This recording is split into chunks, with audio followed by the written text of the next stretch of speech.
Welcome back to another episode of Server Room. Today we have Sujith Immanuel with us. He is the head of security consulting for IAM and SIM.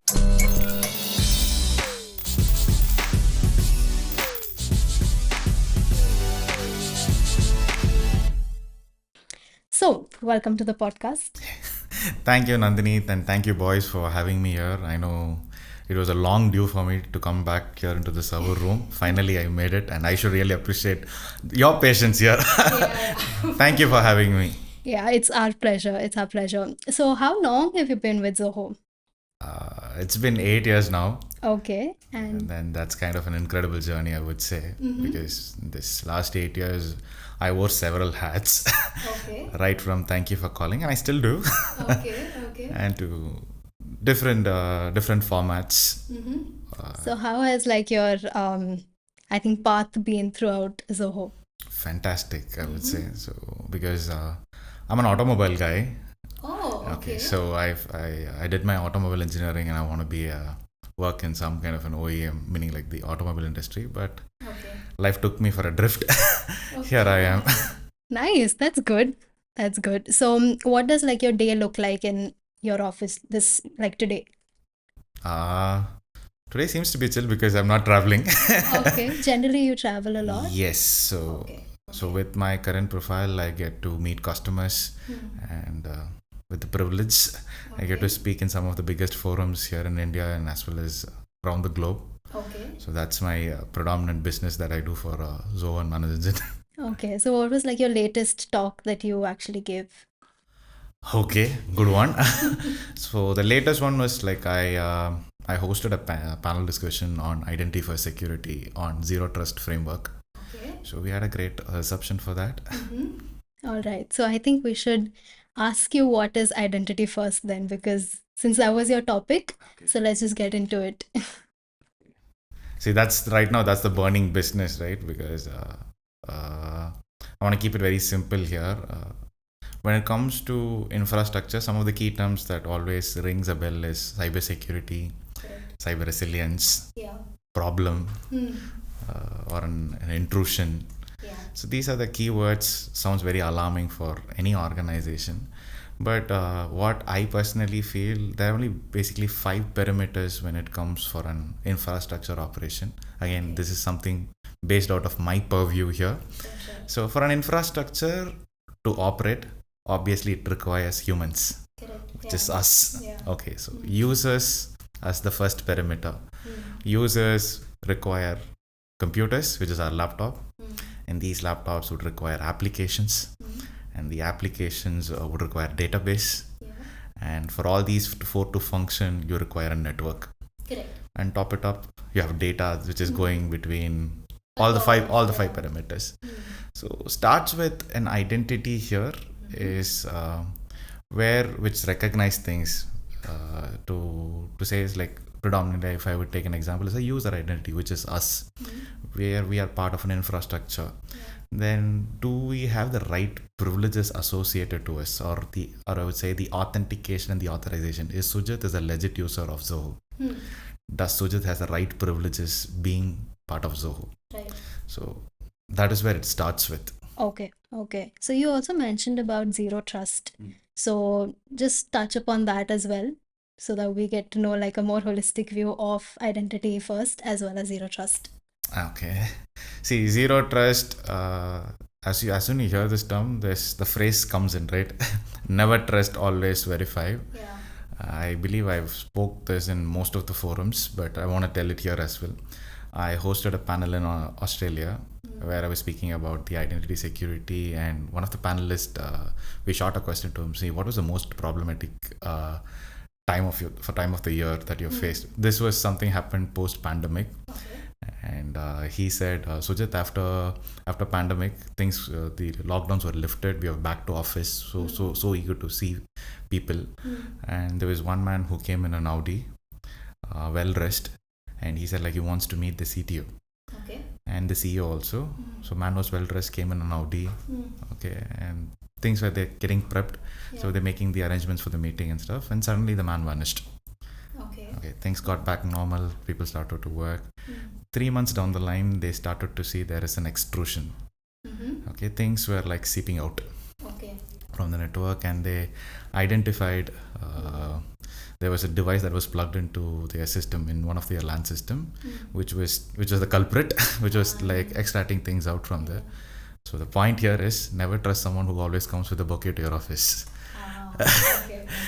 All right, so that's where it started. So never trust, always verify, and the forums that I spoke, and if I would ask just on the ice breaking session, I would ask like how many of you have zero trust enabled in your organization. I would hardly see one or two hands going up. And maybe I will rephrase the question in a different way. How many of you have IAM? How many of you have PAM? How many of you have CDAM? Or how many of you have SIM in place, UBA in place, UBA in place? They would say, like, we can see hands going up higher. So zero trust is not about starting something from the scratch or a new technology that you have to incorporate in your organization, but zero trust is all about how to connect your existing technologies together. Zero trust is basically a journey. So the right question is like how far you're in the journey. Okay. So for organizations right now, like what would you suggest? Like how do you educate CEOs and CTOs about enabling zero trust for their organization? Okay, that's what like it all starts with a basic, because when we speak verticals here, like the 5 perimeters that we spoke, the user identity. So it all starts with protecting them. I want to protect my user identity. Just being part of my organization and bringing first part of the story, which is identity access management. The core principle is simple: authentication and authorization. When you log into your machine, there is a username given to you and you have a password. You key in that and that lets you into the system. Right. So now when giving this authentication, what kind of a security that I can bring in there? So IAM, PAM, all these terminologies that I'm trying to put now here is something which is familiar. If you ask me a question, what is the difference between a traditional security and a cyber security? I would say cyber security is there right from the beginning. Okay, for an infrastructure to function, some traditional security start with Microsoft, which is on-prem Active Directory, or Microsoft's Outlook. Earlier it was like IBM Lotus Notes. I don't know if you're aware of those. Okay, so that was one of the biggest mail client at that time. And then Outlook came and replaced stuff. I still see IBM Lotus Notes, or like I believe it moved to HCL, or I'm not sure. So Lotus Notes is still there. So if you would say there are only few boxes that you would connect, and then you say that like the user identity or the identity would go through these.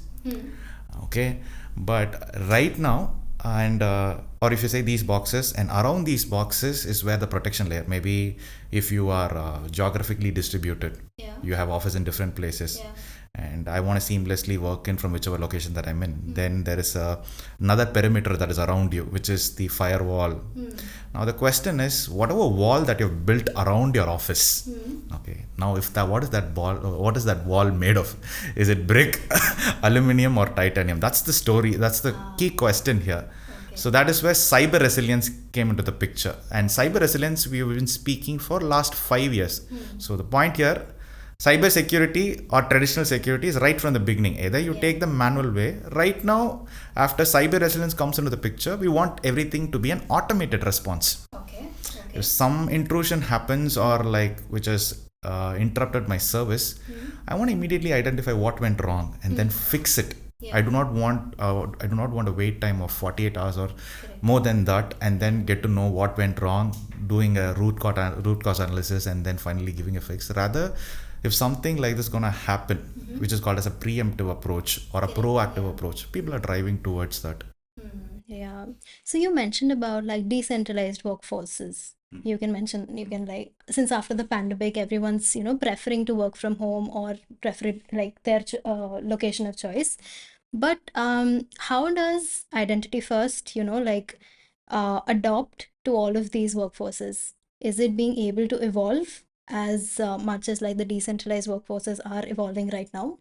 Or is there like something that Identityfirst has to really put into effort so that it can, adapt to decentralized workforces? Now that's a very key term right now, identity first principle. Wherever you go, I've been hearing that. I believe there are certain C's that are involved here, like context awareness or continuous improvement. So the point when it comes to identity first approach is, like you said, for an infrastructure, keeping user and the computer at the center. Okay. We are the ones who would revolve around so many places. I'll give you an example. Today we're working from office. Tomorrow we'll work from home. But for me to like get into certain access into my office network, then I have to be part of the VPN. Example, I've got some VM that's been spent, I want to connect there. From my home network, I'll be not able to do that. I have to be part of the office network for me to access it. So meaning there's a behavior change from me. Correct. Today I'm from working from office, tomorrow I'll work from home. And even if I'm working from office, I might connect to a different network. Or from the same system, I would connect to a different application. I would go into a different cloud, or I would go to a different infrastructure. Yeah, there's no restriction. Yeah, there is an entity, but my behavior keeps changing here. Yeah. So in identity first approach, why are we talking about identity first approach? Like how to secure these guys first.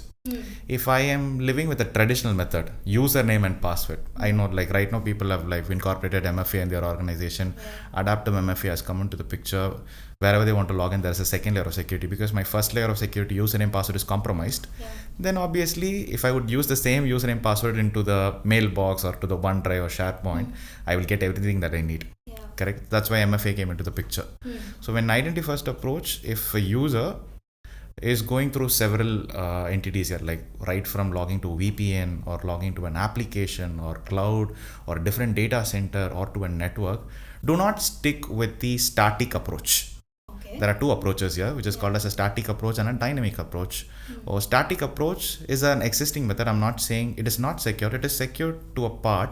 So what is static approach? Let's say if I've enabled Google Authenticator to log into applications. Now I use the same Google Authenticator even when I log in from my VPN. Okay. I use the same Google Authenticator when I log into a different network. So meaning this is static approach. I'm using the same authenticator into all these entities. But what is a dynamic approach on identity first approach is don't stick with one authenticator. Have as many authenticators that you want. Now my behavior changes here. Right now I am logging in from home. I am into a different geographical location or I'm from a different IP. Then do not throw the regular authenticator. Throw a different authenticator. Okay. So this is where the dynamic approach comes in. So you're context aware. Okay, and then you're improving things. So your behavior keeps changing. Why I'm saying identity first is more important is when you speak any attack, predominantly 74% of any attack that happens in an organization is purely by an insider. The remaining is your so-called social engineering attacks. Oh, I was not aware of this at all. Okay. So how to fix this? It starts here. Okay. So is it different in like different sectors of the market, like healthcare and let's say the government or let's say any other educational institutions? Is it like, do organizations have to take a different approach to enable this, or is it going to be the same moreover? See, like every organization fall under some kind of a compliance and regulation. Like you said, if it is hospitals, it will be HIPAA. If it is banking, you have the NIS2 or NIST is coming into the picture. These guys are like heavily regulated. And they fall under some platform. I predominantly take care of India business, India region. So for India region, for a BFSI segment, some of the key terms that you hear is RBI. And then you have ISO 27000. And then you have SEBI terms. But the kind of regulations where Europe or US has to go through in case if they make one problem in under GDPR compliance, they are not compliant, the kind of money that they pay is huge. But in India, it's not that only if BFSIs had to go through that kind of regulation. If they don't comply, they have to pay a huge fine. And right now in India, I believe like there is another act that's going to come and it's already in place, which is called as DPDP Act. Okay, so we still didn't got the final the regulations that it's going to incorporate. It's supposed to come in September, but it's taking time. Once that comes into the picture and then RBI makes the sign, that is when now in India also like we have diverse industries, like we have BFSIs, we have educations, we have manufacturing. So now when having all these industry in place and there is a regulation associated in terms of data compliance or data privacy, the true picture will be revealed only at that time. Okay. So can you like mention a little bit more about the compliance that you mentioned for India specifically? Like you mentioned a few compliance terms. If you can just like elaborate a little bit on that, I think it'll be a little helpful. Okay, so this is something people are already aware of. Okay. Like, so baseline is again like ISO 27000, and then speaking about the DPDP Act. So one thing we've been seeing, we've been hearing is one compliance that I got to hear from one of the author for DPDP. I met him in one of the conference, and I don't want to tell his name. I cannot say his name, reveal his name. But what he told me is like one part where we might get a huge fine because the numbers are like saying 500 crores. Okay. Minimum is like 3 crores is where I saw the numbers, and he was saying, so just right now we are living in a multi-level ecosystem. Maybe a decade ago it was just AD, and then we had few applications, but after digitalization we are right now in a multi-level ecosystem.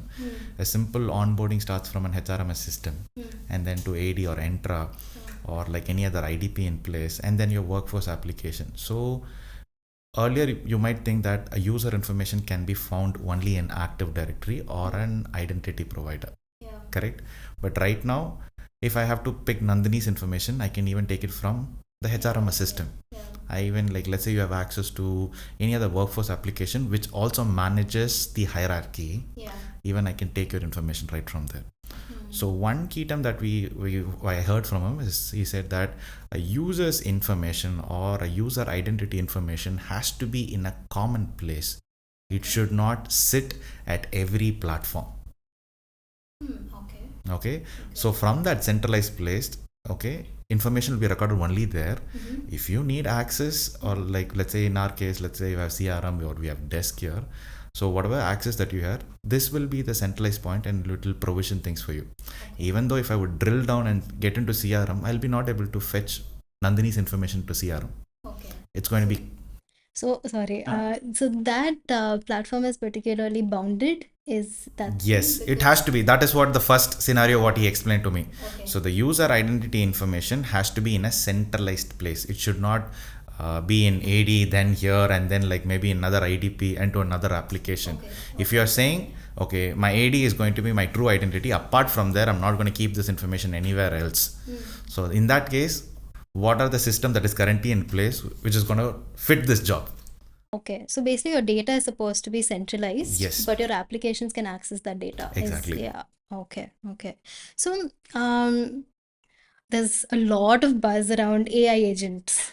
Okay.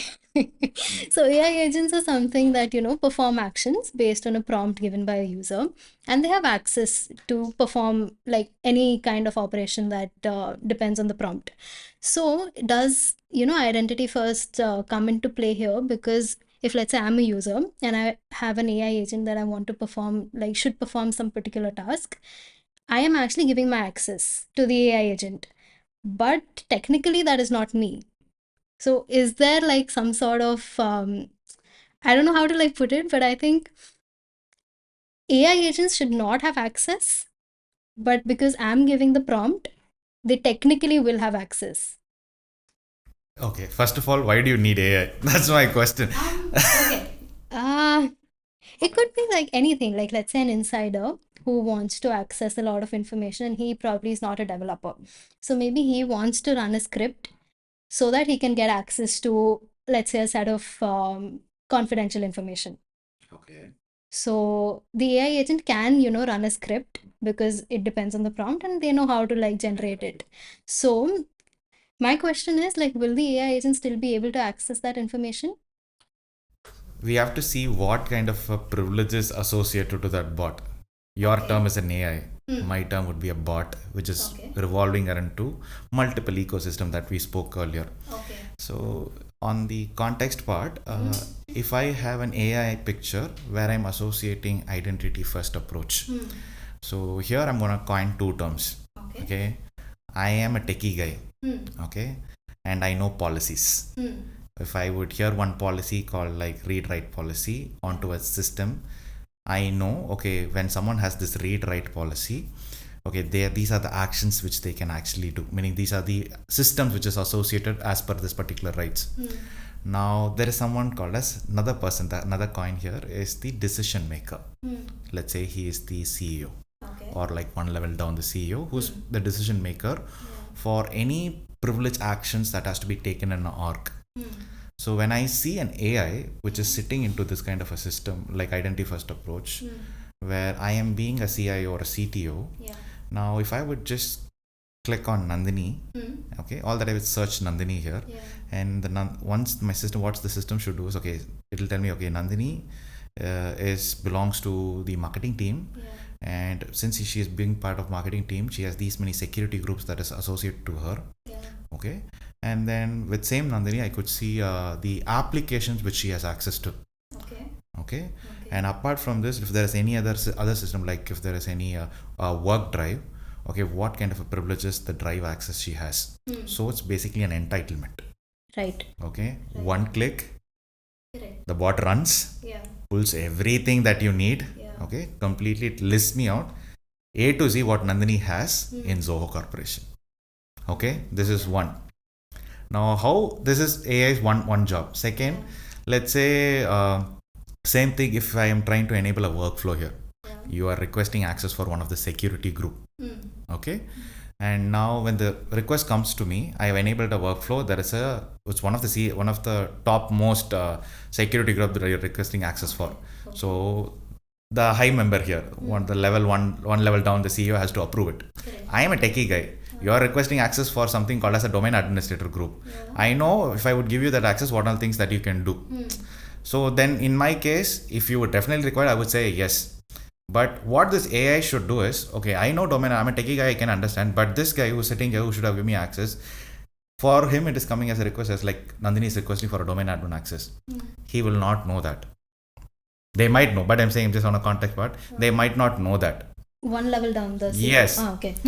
Or the CEO, like they are business guys. Of course. I'm a techie guy and he is a business person. A business person will not know a domain admin. Now this same AI should tell him, okay, Nandini is requesting for domain admin account with this kind of a privileges, she can delete the domain also. Now that's a business person's purview. So it's kind of like finding out the impact. Exactly. The risk involved. Okay, I know it's your day-to-day job requesting access to some system. But when you have an AI in an identity-first approach, this AI has to make the life easier for a tech guy like me as well as a business person. Yeah. Okay. And what about like generative AI and all of this? Maybe on the IAM side, that is what the generative AI or the LLMs that we speak, if that is something, context awareness, which can do this. I know my existing system for my org is, let's say if my infra that I run a business and my true identity is on-prem AD, and then I have even like Azure as well, and then my entire system is built on Azure cloud.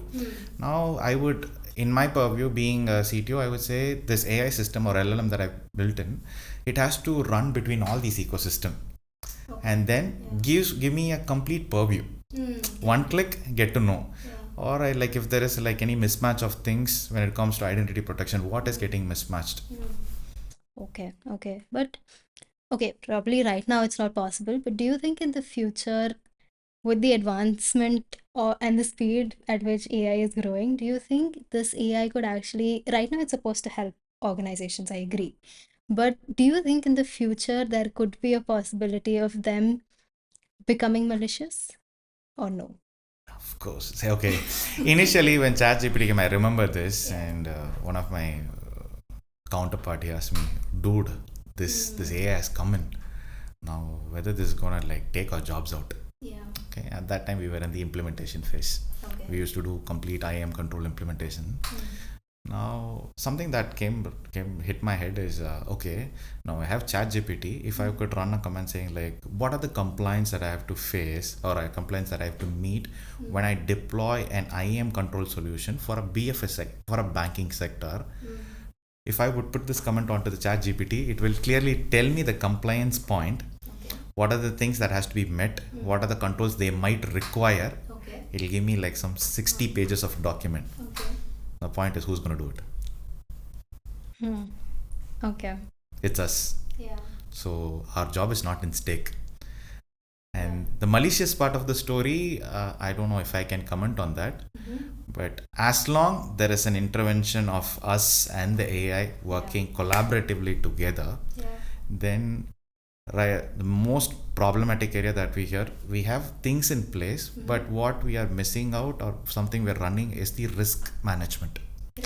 So if AI can be incorporated so much into the risk management, then I believe organizations will have a lot of proactive approach. Okay. So right now, like you've been, dealing with customers and organizations for the last, I think, 8 years. So, what is your observation about the Indian market? Like, where are organizations probably, lacking in taking a very proactive approach? And why is it that? No, that was very hard. No, I mean, like, this is for them. So, it's, to help them Okay. become better. So, if you could, like, point out, since this is all based on your observation, but what do you think is something that the organization should definitely prioritize right now so that they can, become better in their security? Okay, so there are only, I believe, like speaking with some enterprise, I'm not going to take SMBs here. I'm going to take the enterprise level people. Every customer visit that I go, there is an always ask. Okay. Do you have a SOC system in place? Okay, SOC is something right now being done by service providers or MSSPs who does the job. But us managed engine, we offer technology inside SOC. Example, we give you SIM, we give you UBA, we give you XDR from our place. So we are specialized on that. Now, coming back to your question, the ask is always this. When you speak an enterprise level, their infra would be managed by one of the SIs in place, whose could be market. I'm not going to take names again. Would be managed by one of the SIs who would manage their infra here. Now, from a product guy like me or a technology guy like me, when I go in there, so first I will basically understand their environment. Once I get to understand their environment, then I will start shooting questions based on my experience. Okay. How do you manage your policies on your Active Directory if they are AD environment? How are your policies managed in your Azure? Or how are your policies managed in your workforce? Looking at you, you are huge. You have so many ecosystems connected. So I see is what the major problem that I see is like on the access management part is where people lagging in. Where I see most of the applications which they have procured in their organization, it is still having its own local database authentication. Okay. So what I'm asking, like whatever application that you have here, try to bring in all those application, make the IDP or like make your Active Directory as the IDP for that application using LDAP, or if you want a SAML authentication to be enabled there, so that all the application will be commonly authenticated. Over there, whatever we spoke initially, the MFAPs or the dynamic MFAPs can be incorporated here. So this is the predominant lack that I see in organizations. Whomever I met, I would say out of 10, 8 of them wouldn't have this. At least there will be few organizations who says, Sujith, we still have some traditional application with us, legacy application with us, okay, which was hand built by us, which does not have an MFA support or an SSO support, but we still have to live with it. Okay. So I think in my last episode, we talked a lot about cyber threats. Okay, so that was our last episode's topic. So considering Identityfirst, how do you think insider threats and attacks can be avoided? The simple answer is, let's say, the kind of money organizations invest in bringing digitalization, security, enabling a mesh wire technology, making things secure. And if there is no user education, we are still doomed. So, if there is a cyber attack that is happening and I am being in the tech field, I know the patterns and if I cannot jar down and or like have that information cascaded over to my team who does not know this kind of an attack would happen, maybe he could be that victim. So any cyber attacks that is happening, it's never going to stop, because I believe if ransomware was a country, it would be one of the richest country in the world. Because that's the kind of money they've been churning out, right? So any cyber attacks in any forum, which is it could be an identity, it could be on the network side, wherever there's a lapse, and that lapse can come once again. That's a preemptive approach. If I say I had an attack over OneDrive, it's done. You're not sure that like maybe 3 months down the line you will encounter the same attack again. But again, if you would educate the user, if this was done on your system, maybe we could have avoided that attack. So everything boils down to user education. I know you can invest technology, because if you're saying I'm investing a lot of money there, the hackers also investing as much money they could in terms of breaking your network. Yeah. Okay. All right. So that was very insightful. But okay, so just one last question. What is, describe identity first in 3 words for everyone, Describe identity first in three or words. what it means to you. Like if you had to choose 3 words to explain anyone what is identity first, what would those 3 words be? Analyze, Okay. protect, continuous improvement. Lovely. Done.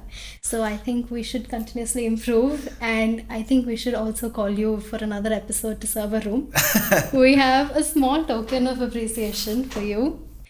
This is from our side. Hey, thank you so much, and thank you for having me, Nandini. Yes, it was a lovely and a very insightful conversation. Thank you so much, Sujith. See Thank you you. soon. Yeah. Thank you again, guys. Bye. Bye bye.